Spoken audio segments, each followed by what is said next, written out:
नमस्कार दोस्तों, मेरा नाम राजेश बब्बर है और मेरे सहयोगी एस्ट्रो कुलवंत। हम दोनों मिलकर ये चैनल को रन करते हैं, तो हमारे चैनल में आपका बहुत बहुत स्वागत है।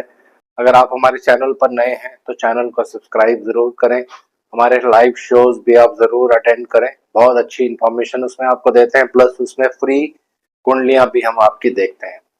तो आज का जो मेरा टॉपिक है, सेकंड पार्ट है, जो मैंने फर्स्ट वीडियो बनाया था कि विवाह के बाद कौन सा हाउस एक्टिव होता है और क्या रिजल्ट होता है, ये हम कैसे देखते हैं। तो जल्दी से मैं वीडियो शुरू कर रहा हूँ। ज्यादा टाइम आपका मैं नहीं लूंगा यहाँ पे। तो वीडियो आरंभ करने से पहले भगवान गणेश जी और भगवान शनिदेव से आराधना करूंगा, सबके घर में सुख और शांति बनाए रखें।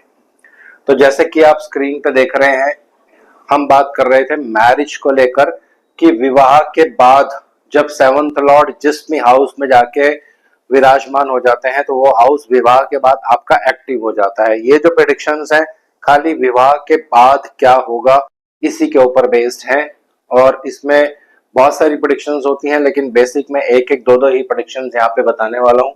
तो फिफ्थ हाउस तक हम ऑलरेडी कर चुके हैं। यहाँ तक मेरा फर्स्ट वीडियो है। जो लोग इस वीडियो को पहली बार देखेंगे तो मेरी रिक्वेस्ट है कि इसका फर्स्ट पार्ट देख लीजिए, ये इसका सेकंड पार्ट है। तो शुरू करते हैं। सेवंथ लॉर्ड आपके इस वाले हाउस में, ये सेवंथ हाउस होता है, मैरिज को इंडिकेट करता है।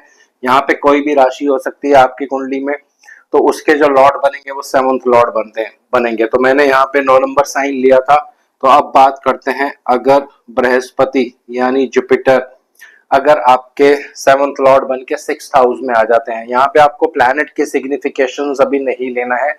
मैंने सिर्फ उदाहरण के लिए यहाँ पे 9 नंबर साइन लिखा है और जुपिटर लिया है, लेकिन अलग अलग प्लैनेट के हिसाब से भी क्वालिटीज और प्रेडिक्शंस में जो है फर्क आएगा।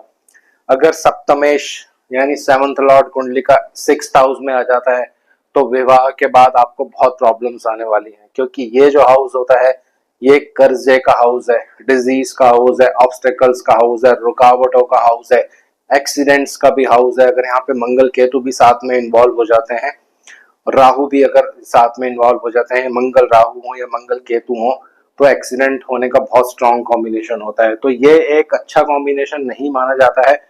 अगर सेवंथ लॉर्ड सिक्स में है, डाइवोर्स की बहुत ज्यादा नौबत जो यहाँ पे आ जाती है। विवाह के बाद वाइफ बीमार हो सकती हैं, कुछ ना कुछ उनको प्रॉब्लम हो, विवाह के बाद कर्ज और ये सब चीजें आपको तंग करेंगी। लेकिन अगर पॉजिटिव इफेक्ट होगा, बेनिफिक इफेक्ट ही होगा, नेगेटिव इफेक्ट बहुत ज्यादा कम होगा, तो कुछ परसेंट इसमें रिलीफ मिलता है। लेकिन ऑल टुगेदर एक खराब कॉम्बिनेशन माना जाता है। सेवंथ लॉर्ड अगर सेवंथ में ही होगा, मान लीजिए अगर सेवंथ लॉर्ड आपके सेवंथ में ही है, तो ये बहुत अच्छा कॉम्बिनेशन माने जाते हैं। अगर बेनिफिक है, शुभ प्रभाव है, रिलेशनशिप बहुत अच्छा होता है, लॉन्ग लास्टिंग रिलेशनशिप आराम से चलता है, बॉन्डिंग भी दोनों के बीच में अच्छी रहती है। लेकिन अगर पाप प्रभाव होगा, नीच के मंगल होंगे या एक नेगेटिव शनि यहाँ पे आके बैठ जाएंगे, तो फिर व्यूज नहीं मिल पाते हैं, उसमें डिफिकल्टी होती है। कभी कभी सेपरेशन के भी योग यहाँ पे देखे जाते हैं, अगर सेवंथ लॉर्ड सेवंथ में हो लेकिन बहुत ज्यादा पाप प्रभाव में हो। अब बात करते हैं, अगर सेवंथ लॉर्ड एट्थ हाउस में चले जाते हैं, अगर सप्तमेश एट्थ हाउस में चले जाएंगे तो विवाह के बाद आपका अष्टम भाव जो है एक्टिव हो जाता है। अष्टम भाव इन लॉज यानी आपके ससुराल को इंडिकेट करता है, गुप्त सीक्रेट चीजों को इंडिकेट करता है, कार्मिक रिलेशन को इंडिकेट करता है, ट्रांसफॉर्मेशन को चेंज करता है, अप्स एंड डाउन्स को इंडिकेट करता है। तो जैसे ही आपका विवाह होगा, सेवंथ लॉर्ड अगर एट्थ में होंगे तो बहुत अप्स एंड डाउन्स आपकी लाइफ में होंगे। अगर मेलेफिक होगा, मेलेफिक प्रभाव होगा सॉरी, तो बहुत अप्स एंड डाउन्स होगा, एकदम सडन आपकी लाइफ में चेंज आ जाएगा, ट्रांसफॉर्मेशन हो जाएगी, अचानक से चीजें आपकी लाइफ में चेंज होने लगेंगी, आपको समझ नहीं आएगा कि ये क्या हो गया है मैरिज के बाद। पाप प्रभाव होगा तो ससुराल से भी यानी आपके जो ससुराल होगा उनसे भी रिलेशंस अच्छे नहीं होंगे।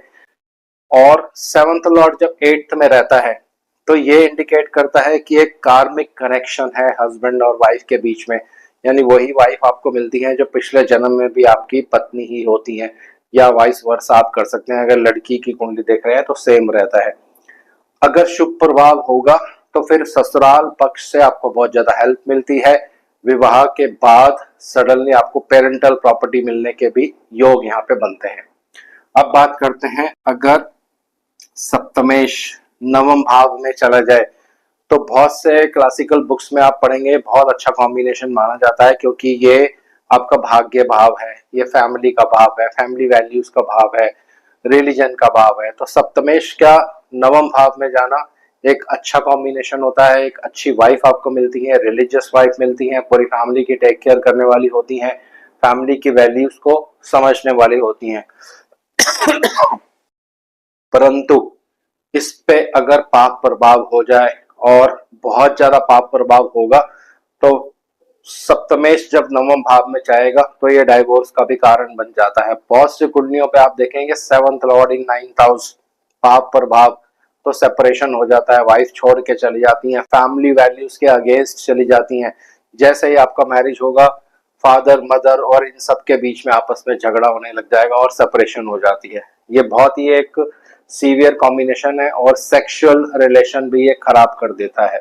अब बात करते हैं अगर सेवंथ लॉर्ड 10th हाउस में आ जाए। 10th हाउस बहुत ही अच्छा जो है भाव माना जाता है कुंडली में, ये सबसे स्ट्रॉन्ग केंद्र होता है।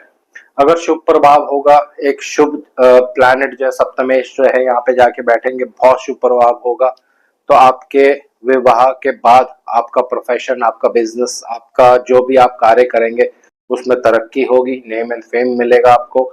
और आपके पार्टनर जो होंगे, चाहे वो लड़का की कुंडली देख रहे हो चाहे वो लड़की की कुंडली देख रहे हो, बहुत ही ज्यादा एक जिसको कहते हैं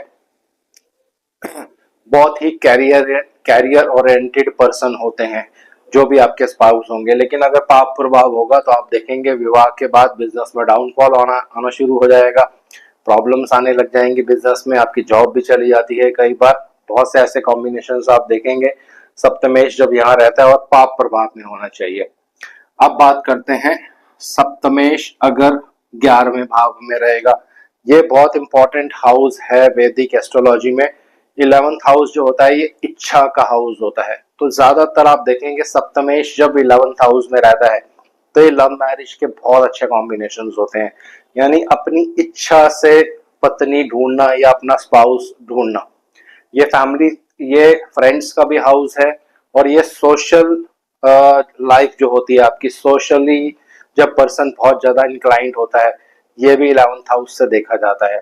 तो कहीं ना कहीं आपके विवाह में आपको दोस्तों का या किसी फ्रेंड की बहुत बड़ी भूमिका होती है, उनके थ्रू से ही, उनके माध्यम से ही आपका स्पाउस जो आपके जीवन में आता है। लेकिन ये इच्छा का भाव होने के कारण अगर इन पर पाप प्रभाव होगा तो ऐसे जो स्पाउस होते हैं उनका एक्स्ट्रा मैरिटल अफेयर्स होता है, सोशल नेटवर्क बहुत ज्यादा होता है, जिसकी वजह से हस्बैंड और वाइफ एक दूसरे में टाइम स्पेंड नहीं कर पाते हैं, क्योंकि ये सोशल नेटवर्क है, फ्रेंड्स का हाउस है। तो अगर सप्तमेश यहाँ जाके बैठेगा तो फ्रेंड्स की तरफ बहुत ज्यादा अट्रैक्शन होता है, या एक लाइफ में कोई और भी उनके आ जाता है अपनी वाइफ अपने स्पाउस के अलावा। ऑल टुगेदर ये अच्छा कॉम्बिनेशन है, कुछ एस्पेक्ट्स में अच्छा कॉम्बिनेशन भी है। विवाह के बाद आपकी सारी इच्छाएं पूरी होती हैं, जो भी इच्छाएं आपने प्लान कर रखी होती हैं, जो चीजें आपने प्लान कर रखी होती हैं वो विवाह के बाद पूरी हो जाती हैं। डिपेंड करता है पाप प्रभाव है शुभ प्रभाव है, ये आपको एनालाइज कर लेना है। अब बात करते हैं अगर 7th लॉर्ड 12th में होगा, यह भी एक खराब कॉम्बिनेशन माना जाता है। 7th लॉर्ड जब 12th में होता है तो बहुत से केसेस में आप देखेंगे कि हस्बैंड वाइफ एक साथ रहते हुए भी फिजिकली तो वो दोनों एक साथ होते हैं, लेकिन इमोशनल अटैचमेंट बहुत कम होता है। और बहुत सी कुंडलियों पे आप देखेंगे जब पाप प्रभाव होता है, विवाह देरी से होती है या विवाह में प्रॉब्लम आता है, या एक स्पाउस जो है वो फॉरेन कंट्री चले जाते हैं वर्क पर्पस के लिए। और एक बहुत अच्छा यहाँ पे कॉम्बिनेशन होता है, अगर सप्तमेश 12वें भाव में जाएगा तो विवाह के बाद आप लोग घूमने फॉरेन कंट्री जरूर जाएंगे, यानी हस्बैंड वाइफ मिलकर फॉरेन कंट्री जरूर जाते हैं, चाहे वो एकदम विवाह के बाद जाएं या कुछ सालों के बाद जाएं, लेकिन ये कॉम्बिनेशन बिल्कुल 100% काम करता है अगर सप्तमेश 12वें भाव में होगा। पाप प्रभाव होगा तो फिर आप देखेंगे बहुत इमोशनल बॉन्डिंग नहीं होती है आपस में, कई बार फिजिकल रिलेशंस भी बहुत ज्यादा खराब हो जाते हैं, क्योंकि ये फिजिकल रिलेशंस का हाउस होता है, बेडरूम प्लेजर्स का हाउस होता है। सप्तमेश जब 12th हाउस में रहता है तो एक स्पाउस बहुत ज्यादा स्पिरिचुअल हो जाता है, या उसकी नेचर ही ऐसी हो जाती है कि वो बहुत धार्मिक हो जाते हैं, जिसकी वजह से फैमिली लाइफ की तरफ उनका फोकस थोड़ा सा कम हो जाता है। डिपेंड करता है कितना पाप प्रभाव है, कितना शुभ प्रभाव है। तो ये हमारी सेकंड पार्ट थी जो मैंने आपको आज यहाँ पे बता दिया है कि सेवंथ लॉर्ड किन किन हाउसेस में रहेगा तो किस तरह का प्रभाव देखने को मिलता है। तो आज इस वीडियो को यहीं विराम दे रहा हूँ। आशा करता हूँ सब कुशल मंगल होंगे। भगवान शनिदेव से आराधना करूंगा सबके घर में सुख और शांति बनाए रखें।